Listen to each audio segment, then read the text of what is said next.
You may recall that in our last episode, we established that there is no fact of the empty tomb. If there is no fact of the empty tomb, then basically all you need to do is come up with the hallucination hypothesis. Exactly.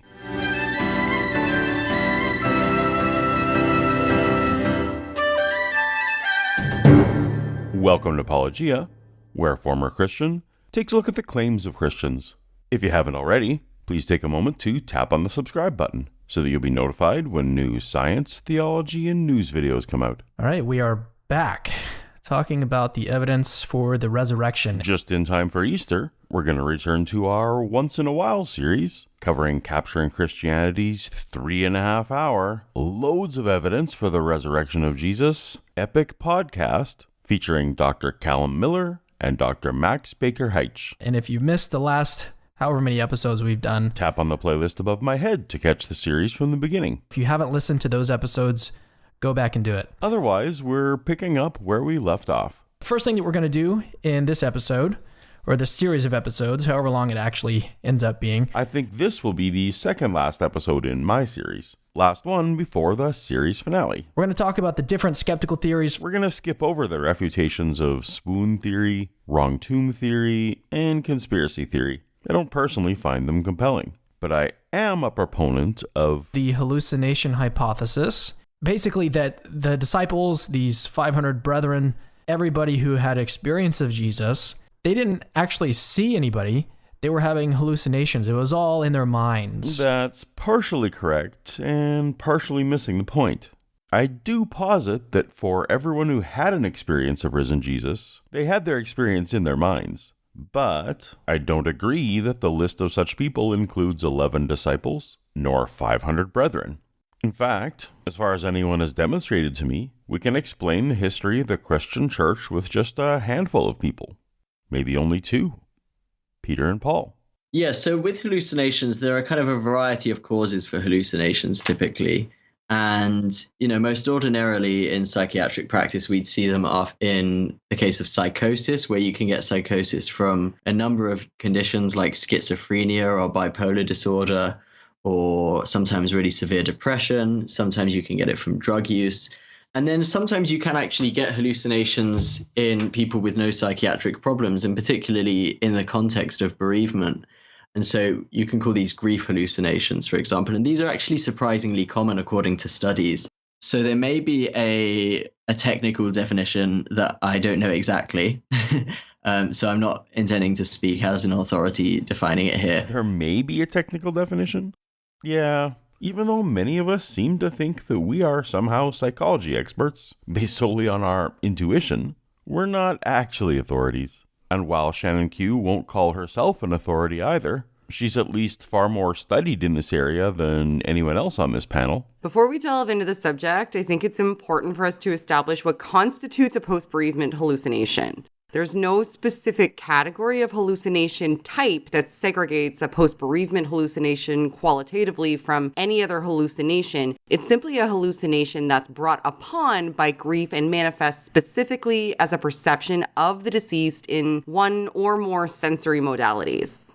Hallucinations are classified as incorrect perceptions manifested by the brain irrespective of the actual external perceptual stimuli. This can mean touching, seeing, hearing, tasting, etc., or any conglomeration of sensory experiences that aren't a result of what your sensory organs are actually receiving. People often affiliate hallucinations exclusively with psychiatric disorders like schizophrenia or bipolar, etc. However, they're actually exceptionally common in the day-to-day lives of the general population and aren't a mental health issue until they become persistent, or if they are the result of an acute traumatic or physiological issue and affect the ability to function. I also can't stress enough that it's important for us to consider that this is a very real and prevalent phenomena that is affecting people today, and as such, it should be dealt with respect and accuracy. Anything otherwise would be negligent. It would be a hallucination just in the context of grief, which is usually bereavement. So, for example, after Jesus' death, it would more likely be a grief hallucination as the disciples were bereaved. We agree. Most people don't mention them because they feel unable to talk about them or embarrassed about talking about them. According to Calum, most people don't mention them. But actually, they're reasonably common. There's not a huge load of detail about kind of the age distribution, but certainly they're more common in older people. But they're significantly less common among younger people, such as the disciples. Now, I don't fully argue that the claim here with regards to age distribution is incorrect. I do, however, have issue with the inferences made based on the age distribution we see. We've established, I think they would agree here, that the only known prerequisite for a post-bereavement hallucination is that you've suffered the death of a loved one. Other mitigating factors can increase and decrease an individual's likelihood to experience a post-bereavement hallucination, but the only constant prerequisite in all cases is experiencing a loss. Now, with that front of mind, can you think of a reason outside of just increased susceptibility based on age that we would see more post-bereavement hallucinations in the elderly demographically? Take a second. Yep, you got it. There's a vastly increased statistical likelihood that when you're older, someone close to you is going to pass away. Just as a matter of fact, we would expect to see more post-bereavement hallucinations in the demographic of people who have the highest instances of what is the only established prerequisite, being bereaved. If we saw otherwise, that would be strange, actually, to be honest. So what would happen if we don't look just at the frequency of occurrence, but instead control for population percentages by death rate, for example? Something interesting pops up, and we see that there's actually two groups of age demographic who have roughly similar susceptibility to post-bereavement hallucinations. Like Calum said, there is an increased susceptibility in the advanced age category of 70 to 89, but there's also another group that seems to have basically the same susceptibility statistics by occurrence, and it's 30 to 39. Now, if we are seeing higher than average instances in this group as well, it clearly isn't a single metric occurrence of advanced age equals increased susceptibility. Now, just to be clear, I am not saying that advanced age doesn't increase susceptibility. I'm saying that it's a massive mistake in orders of magnitude to hang your hat on it even remotely being the most important vector to consider. Some of the studies I've been reading propose one alternative that actually makes a significant amount of sense. For example, when you're in your 30s, you're likely in an establishment phase of your life. You have a young family, you're in the midst of career progression, you're probably recently married. The loss of a spouse, for example, at that phase can create a vector above grief of future uncertainty tied to that person's absence and their relation to your future plans. Additionally, and unfortunately, this is also the age range where people are most likely to suffer the loss of a child, which is a unique form of compound trauma. All this is to say that tying occurrence to a single vector and hanging your hat upon it is an obviously incorrect approach here. That correlation to advanced age has myriad alternate explanations that dissolve any type of explanatory power that data point alone might offer here. We know that the disciples, at least, would have been young at the time. Do we know that the disciples would have been young at the time? The Bible doesn't give us the age for any of them.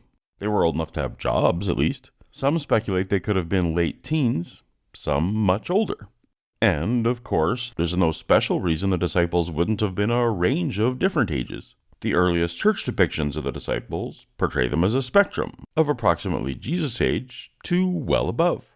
Most Christians hold that Jesus was around 33 when he was killed. So if any of the disciples were around the same age, that would put them squarely in that 30 to 39 age range of high occurrence group that Shannon identified. In videos like How the Church Probably Began, I've posited that only Peter need to have had a post-bereavement hallucination to explain the historical data we have. Interestingly, Matthew 8 verse 14 mentions Peter's mother-in-law, meaning Peter was old enough to be married during Jesus' ministry. And the Acts of Peter tradition tells us he had a 10-year-old daughter around this time. Also, Peter miraculously paralyzed her to keep her sexually chaste. But that's a different story for a different time. The oldest known depictions of the Apostle Peter, like those found in the catacombs of St. Tekla, show him with white hair, which is consistent with most of the church iconography of Peter, balding or white-haired, showing signs of age already during Jesus' ministry, including in Da Vinci's Last Supper. Calum rests on 4th century church tradition for his case for the location of Jesus' tomb, so perhaps he also accepts this 4th century church tradition about Peter's appearance, making Peter exactly the kind of older gentleman that Calum notes have higher occurrence of PBH. To be clear, at best, the data for PBH shows age correlation, so speculating about how old the disciples were is an entirely irrelevant enterprise. But this discussion was merely to demonstrate how Calum's age case fails on both sides of the equation. It's likely, just given the culture of the time, even Jesus' mother, who you might think would be the oldest person involved, she was probably middle-aged by our standards, and so not subject to the kind of cognitive fragility of people in the later stages of life. The PBH studies say nothing of cognitive fragility. This is a bit of well poisoning by Dr. Calum. I don't think we'd normally say it was a mental illness. We would say they occur in psychiatrically well individuals, and they're just kind of a one-off thing that just happens, but it's not normally characterized as kind of mental illness. Better. Normally with grief hallucinations, especially if they're as common as scientists seem to think they are, it seems like people who would be prone to them would have experience of them and would know them, and certainly people in the community would know of them. Would people in the community know of them? Or is it that most people don't mention them because they feel unable to talk about them or embarrassed about talking about them? Which is it? I think in order to explain the terminology of resurrection, it had to have been something considerably more concrete. And we know that the overwhelming majority of grief hallucinations are generally just of one sensory modality. So they will be either visual, in which case they just see someone who doesn't talk, or they will be auditory, where they hear someone but they don't see them. Or I think about 1% of cases, I'm not sure the exact details, but I think it's 1% of cases are tactile, which means that they feel something. So this is pretty rare that they would feel something in a grief hallucination. Okay, so this is another claim that I'm actually just kind of perplexed by. There are no sources provided, so I went on a hunt to see where this claim of 1% and rarity of multiple sensory modalities came from, and I just couldn't find it. Before I present what I did find, let me explain a bit about why the claim itself that multimodality sensory hallucinations are rare didn't line up with my understanding of perceptual hallucinations. We talked earlier about how post-bereavement hallucinations aren't a specific established quality of hallucination. It's rather a context that increases the likelihood that an hallucination will take place. But what that will look like if and when it manifests isn't a constant pathology. So I'd expect to see varied qualitative experiences mitigated by independent factors relating to the individual psychology, which would create a distribution of types of hallucinatory manifestations. And in fact, that actually does seem to be what we see. I took a look through some meta-analysis research that compiled this very data. It aggregated post-bereavement hallucination experiences by type of sensory modality, and there's a range here. Any study that did include multimodality sensory experiences as a data point found significant instances of post-bereavement hallucinations having multiple simultaneous sensory components. And it looks to be that early on in the bereavement phase, that may be the most prevalent type of post-bereavement hallucination based on at least one of those studies. Again, that's something that would make some sense to me. You're in the most emotional upheaval and centered in your trauma experience in real time in the early phases. If that trauma response is what elicits the hallucination state, the instances themselves would be greater, leaving more opportunity for varied distributions of sensory experiences in multiple modalities, for example. That being said, just because I couldn't find the data that they're using, that doesn't mean that it isn't around somewhere. And I'd be interested in looking at it so that I could get the whole picture. But everything I've looked at is incongruent with that claim that these occurrences are rare and happen in just one modality of sensory experience. Yeah, so this is critically important, I think. So if you look at these cases, then there may be a case that I'm not aware of where they do genuinely go on and think that this person is alive again. But I'm not aware of any such cases, and the study seems to suggest overwhelmingly these people have insight, and insight in psychiatry means they're aware that what they're experiencing is pathological or is not real. Okay, so I just want to quickly touch on this declaration that people will know that they are hallucinating. I'd like to really strongly discourage anyone from using this type of language here. There's a danger to this assertion for several reasons, though I don't think that that's the intention here clearly.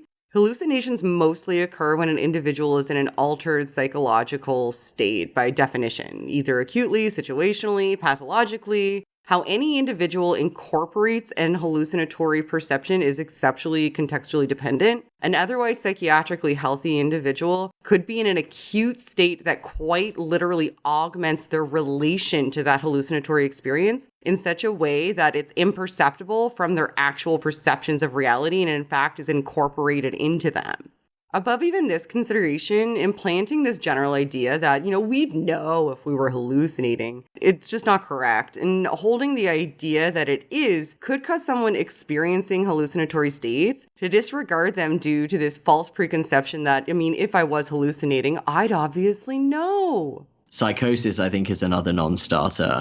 The idea that they would all just suddenly have the onset of a psychotic illness completely independently, that they would all just suddenly get schizophrenia or bipolar, is probabilistically verging on impossible. And of course, we have evidence that they didn't have these things because people with those illnesses exhibit many other symptoms that we have no evidence for in the disciples and we have significant evidence against. So I think that's essentially impossible as well. Okay, so this is a total aside, but my interest is piqued here. I know that they're specifically discussing the disciples, but the only documented firsthand resurrection appearance is Paul. And I would die to know what exclusionary criteria they would use to say he couldn't have had bipolar disorder. I know it's literally impossible to diagnose someone who has been dead for 2,000 years, but hear me out here, because I would not only argue that Paul can't meet any exclusionary criteria for bipolar disorder, but I would totally put it on the table. This is clearly obviously just a thought experiment because we can't assess Paul's symptomology firsthand, but I just want you to listen to these diagnostic criteria for bipolar mania and tell me I'm wrong. Inflated self-esteem or a sense of grandiosity. But I do not think I am in the least inferior to those super apostles. Decreased need for sleep. I have labored and toiled and have often gone without sleep. Increased talkativeness. Paul spoke to the people, and because he intended to leave the next day, kept on talking until midnight. Increase in goal-directed activity and psychomotor agitation. Therefore I do not run like a man running aimlessly. I do not fight like a man beating the air.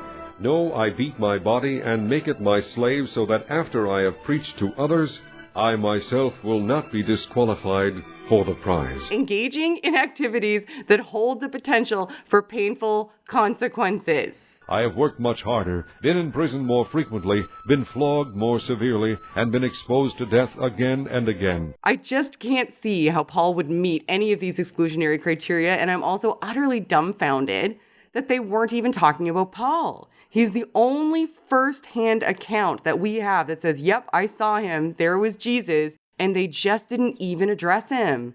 It's baffling to me. It's dumbfounding. And when they said that bipolar disorder just couldn't even be put on the table, immediately I thought about Paul because to me, he's the strongest case, and they just ignored him and then used exclusionary criteria that I don't even think that they could even, that they would have to admit that, come on.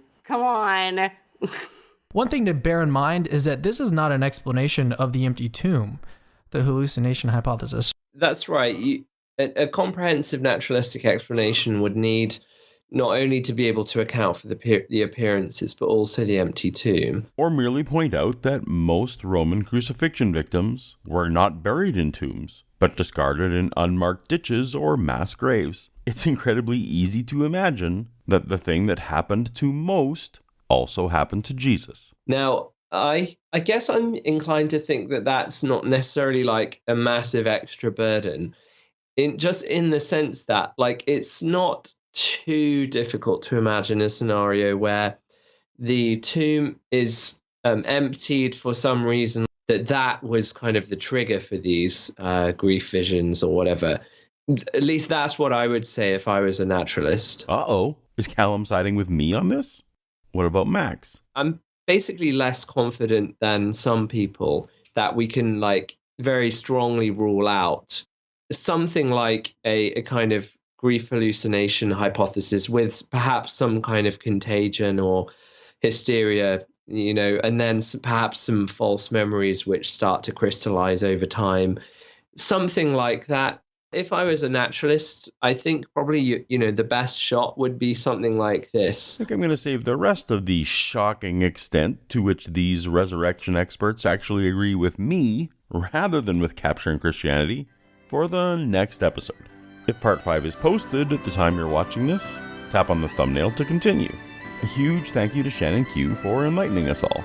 If you haven't already, please go check out her channel, linked in the description. Help elevate the discourse. Bye! Later.